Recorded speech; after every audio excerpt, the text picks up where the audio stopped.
summer recess. Right. You have a huge district to cover, one of the largest. What do you think the number one topic your constituents are going to want to talk to you about? You know, it depends on where you are in the district, but a lot of it has to do with things they run into every day in their life. Whether it's the cost of health care, surprise billing issues, cost of prescription drugs. I hear about robocalls everywhere I go. Okay. 47.8 billion robocalls hit Americans last year, and they're hitting everybody. And so that's an issue people want to know about. Depending upon the state of the fire season, in Eastern Oregon, we're always worried about forest fires and what we're doing to prevent them and to put them out. That's a big issue. I mean, you can go across the whole spectrum, and whatever's the latest on somebody's Twitter account or in the news is always a topic of discussion. Trade's an issue. We're all concerned about what's happening with our markets, especially with wheat exports, and the fight we're having with China and other trading partners, trying to get better agreements. That's a topic that I know will be of discussion. And then it's you never know. So I was actually just on the phone with the Oregon Wheat Commission, Blake Rowe, and he was very interested in what you have to say about this. Their exports to Mexico down 25%, and 25% money reduction, 10% to China. He said they're very concerned about it. Yeah, they should. I mean, we need to pass the new USMCA agreement. It's ready to go. That will take care of the Canadian-Mexican trade issues and give us stability there. I think the president negotiated a better deal than NAFTA, and I'm prepared to support it once it comes to the House floor. China's not played by the rules, and we are suffering in this period, and certainly with the tariffs. But then they devalued their currency, which sort of mitigated the tariff costs. So we need to get a better agreement there. They steal our intellectual property. They don't play by the rules. But as American manufacturers and producers are trying to compete with folks from around the world to have access to Chinese markets, it puts us at a disadvantage right now. So I'm hopeful that the Chinese will come back to the table and we can get an agreement in place.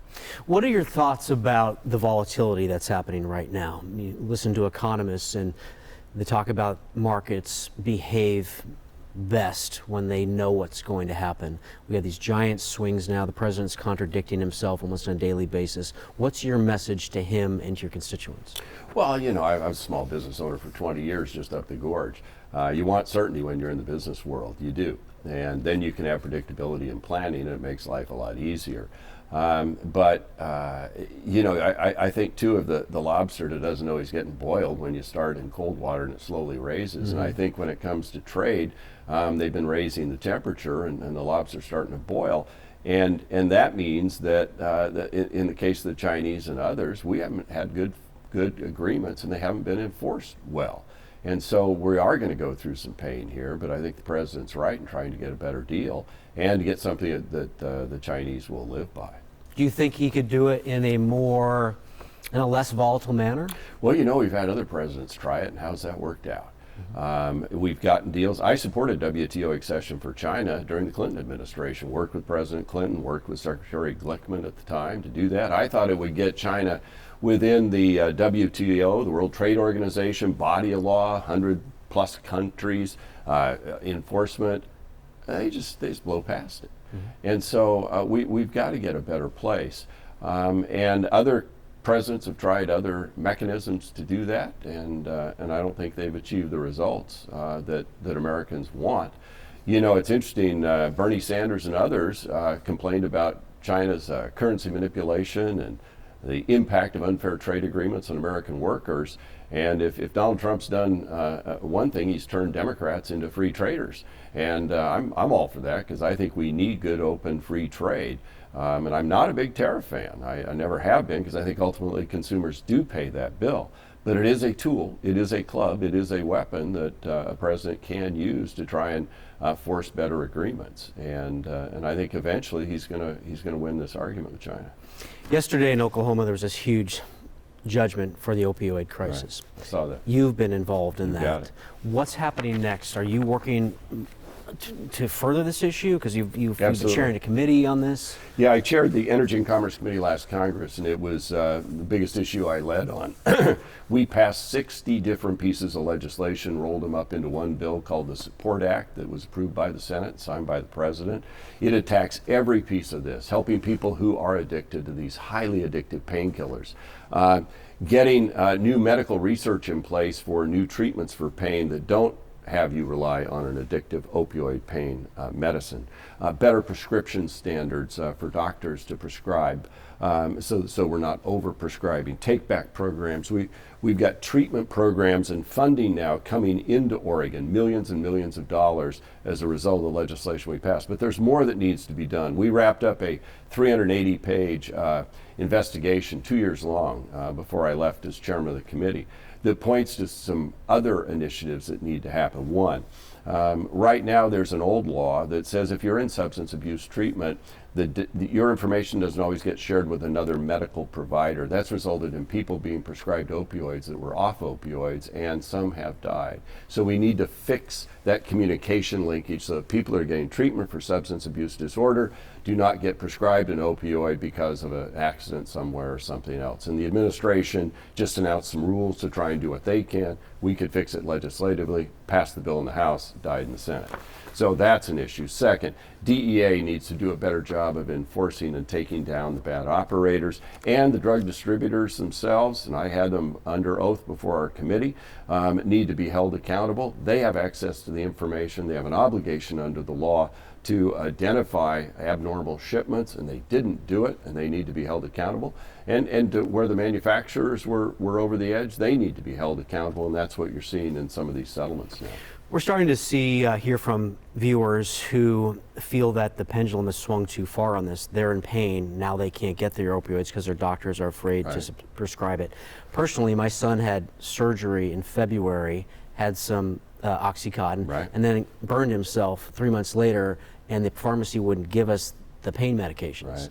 Are you afraid that there could be this swing that people are going to get left behind? You know, there were those in the legislative process that wanted to limit the number of days or the amount of pills, and I resisted that. I want the doctors to make this decision based on the medical necessity of whatever it is that somebody may need. But we also know there was overprescribing going on. I can't tell you the number of parents I've met with whose kids had surgery as a result of a football accident or something else and became addicted because they went home with a whole bottle of pills. And they became addicted. And the next thing that happens is you take heroin, and then you get heroin with fentanyl because your body continues to crave more and more and stronger medicine or drug. And it results in death. And so we tried to make sure that those who need pain medicine, and these are very powerful and important pain medications, burns, traffic accidents, absolutely you're going to want one of these, stage 4 cancer, bone cancer, you're going to need the highest sort of pain relief medicine that we have. But for a lot of procedures, people go home with a jar full of pills. They take one, they sit in the medicine cabinet, somebody steals them, or they get sold on the open market or black market, and now you have a whole new wave of addiction. We went too far that way.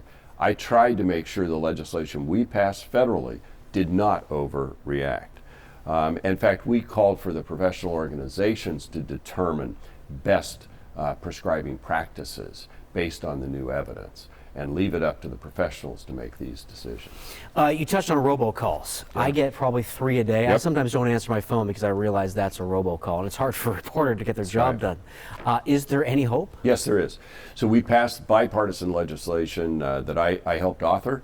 It's sitting over in the Senate. They've passed a similar bill. I think we'll get a legislative fix here. But in the meantime, I've worked closely with Ajit Pai, the head of the Federal Communications Commission, and others, and I've met with the CEOs of the big carriers, AT&T and T-Mobile and others, to say, you all have the technology to block these calls, and you ought to use it.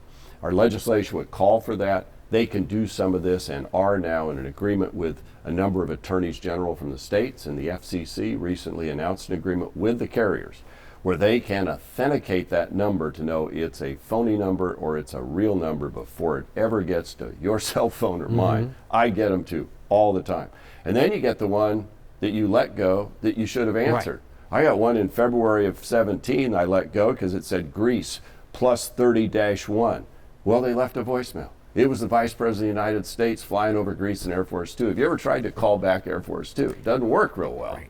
I heard from somebody the other day, organ donor, got the call for the donation, let it go to voicemail, and missed, now is back in the line. So we heard from a cancer center in Florida hearing we had, where somebody was spoofing the Moffitt Cancer Center number and calling patients trying to get information out of them, Social Security, Visa, whatever, Right. and calling the docs. So 47.8 billion calls last year in America were fake. Almost 1 out of every 2 to a cell phone's fake. They're already illegal.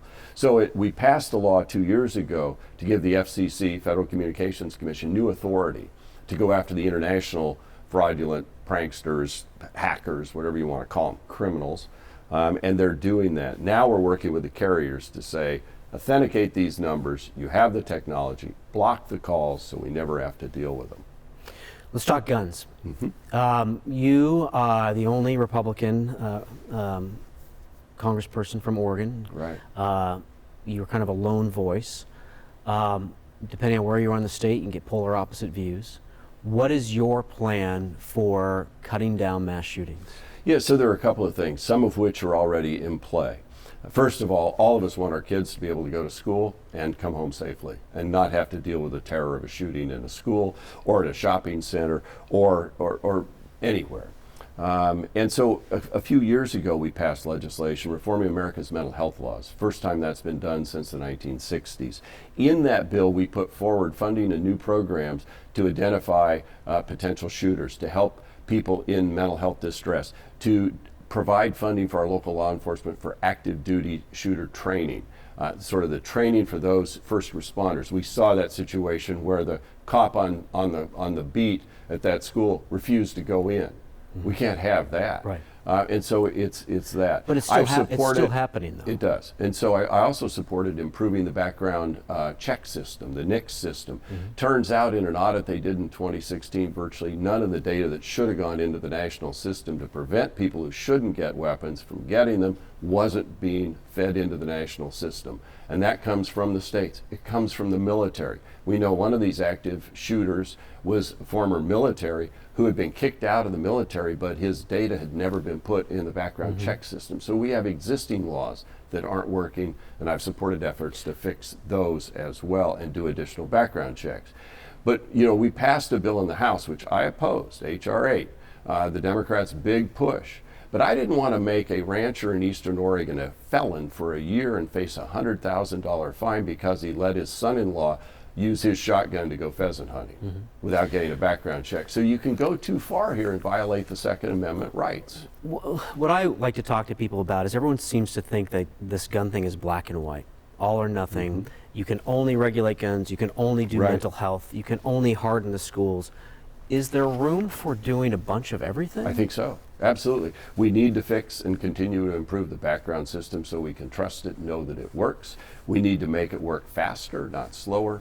And I think there are other things to do. I mean, I'm open to looking at red flag laws if they're written right, so that those that aren't violating the law and aren't a threat aren't dealt with inappropriately, so that there's a due process system for law-abiding people like those I represent in Eastern Oregon. And I think you have to go further too. I asked a group of school kids a year or so ago, what do you think's changed in your generation where we're seeing more and more of this happen? I grew up in Hood River. We'd go hunting after school. You'd take the shotgun or the rifle, it was in the gun rack in the back of the Jeep, and nobody thought about taking that into a school. And I think we've got to have a serious discussion about what has changed in our culture, in our communities. How do we have riots in downtown Portland on a weekly basis or whatever? It didn't used to be that way. And I'm not saying, we go back to Leave It to Beaver, sort of, everybody's happy. But these are serious issues, and people are dying, and we shouldn't have them. What do you think about an assault weapons ban? It was in place for a while, and actually assaults went up during that period, and it went away. I don't think that's going to do it, frankly. And again, Should you try it though? Well, we had it in law, and that we know the data, and the data showed that actually assaults went up. Remember, 2/3 of gun crimes are suicides. 2/3 of your gun crimes are suicides. And then a lot of the others are some sort of domestic violence, or they're a drug deal gone bad. They're all of those things. And so I think you have to look at what's the real source, and that's where I think we need to do more investigation of it too, more scientific studies, figure out what is behind this, because I don't think we have the answer. I don't think anybody has the answers either. So I'm a gun owner. Yeah. My dad taught me how to shoot. Yeah, I taught my son how to shoot. Right. I've never taken a class. He's never taken a class. Do you think it's reasonable that people should have to take a class? You have to take a class to drive a car. Well, I don't know if you have to take a class. Well, you have get to arrested pass if you the don't. test. Right. Yeah, but I think it's important that you take gun safety classes. Yeah, I did one. I did a hunter safety class. Like the NRA offered them when I was a kid. I grew up learning how to do that and be responsible. But I don't know that the mass shooter is going to worry about that. Right? I don't think they care about a class. And even if they took one, we see these examples of these serial killer mass shooters, and oftentimes they're following all the laws. Or a family member gave them the gun, or they stole it from a family member. And so I think there's something behind it. It gets back to what is it that's driving that person to engage in this violence. And we know there are other examples besides guns. We've got people driving cars into crowds and killing people. We had somebody the other day with a knife or a sword kill 4 people. In LA, right? Yeah, I mean, it's like, we got to figure out, why is there so much violence in our society? Why is it so hateful out there? I actually think there's a lot to do with social media. If you look at the polls of millennials, you'll find a quarter to a third of them say they don't even have a friend. Well, They say this. yeah. Well, everyone's angry. And it's like, I mean, the things I see that are sent to me on my social media, people you want to trade? are angry. You want to trade accounts? I think we could have a fun day comparing. You couldn't air on your TV station what people say on my social media account. Me as It's well. amazing. Me as well, right. I mean, you'd get fined by the FCC. Right. It's incredible, and I don't get it. What's happened to our society where we are that way, and that's why I say I think there's a lot more behind this. That's why I wonder whether there's more of a holistic approach where people want things to be black and white, and maybe it's not black and white. Maybe it's some piece of all these things, and you try them all together. Maybe you start to get somewhere. I agree with you. I think nobody's talking about video games. Right. I don't play video games. Well, I played Pac-Man as a kid, I think, but beyond that, you see the violence in some of these games. I mean, you literally see the blood flying and shooting people and all. Does that desensitize people? I think it does, personally. And I don't know how you get at that. I mean, we do have First Amendment rights, we have Second Amendment rights, and free speech rights. But somewhere in here, as a country and a community, we need to get our hands around this. And I don't think there's any one thing that's going to prevent it. Are you looking forward to going down the road, or are you a little apprehensive about what you may face at these your public forums? Oh no, I've done 35 town halls this year. For a while I was the #1 in the House at holding town halls. I enjoy them. You get a lot of good feedback. Some are easier than others. Some are harder than others. But I think by the time we're done at the end of the week, I will have done 40. I don't think there's anybody in the delegation that comes close to that, at least on the House side. And it's a great way to hear from Oregonians. It really is. And they're generally respectful, and some are passionate, and that's okay. I mean, that's the thing about our democracy. It's okay to be passionate, but you can be respectful too. And you don't have to be hateful, Right. Do you have any hope that we can get back to it? Yeah, I do. I think as I get out and around, and I am a lot in this district and have been for 20 plus years, people generally are really responsible and responsive, and they're thoughtful. There's an element, though. I would tell you some of the same people that protest in my offices that are known as progressives now, we're occupiers, we're code pinkers. They're the same people. I think they just missed the 60s and now want to show up and have a piece of debate. But I almost by name, I can tell you for 20 years they've shown up. They just have a different label. And that's fine. That's democracy. Some are nicer than others. But I'm hopeful. I'm hopeful for America. We live in a great country. All you have to do is go somewhere else and you see what people are enduring, whether it's lack of really quality health care, or you get to Venezuela and they're eating out of dumpsters now. And I mean, we are generally a pretty peaceful country. We're a caring country. We're an embracing country. We have our problems, you bet. But we're a great country and we're a great state. What's the #1 thing you like about President Trump? I actually work with him quite a bit, and I find that he's committed to doing what he told voters he was going to do. I don't think there's a thing he's engaged in he didn't tell us he was going to do when he ran, and that's kind of unique. And he stands firm. I mean, yeah, he's got different ideas. He throws things out, but I've spent a lot of time with him. I've worked with him, And he's responsive. He listens one-on-one. He's actually pretty good to work with. His cabinet's great.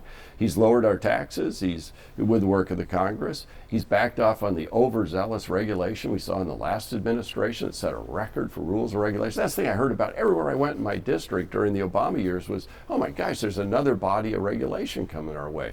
And if you're a small entrepreneur like my wife and I were for 20 years, it's like, what do we have to do now and why?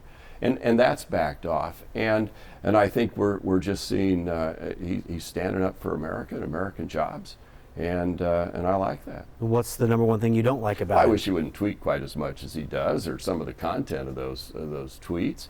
But it's also, I would say, just as FDR was our first radio president and JFK was our first television president, Donald Trump, you can love him or hate him, is our first social media president, because he's figured out how to communicate in a new platform that no other president's figured out before. And it's the key to how he got elected, and it's key to how he governs. And he's very effective at it, but it's not always my style. I wasn't quite raised that way. Congressman Greg Walden, thank you. It's good to be with you. Yes, Yeah. thanks for your time. You got it.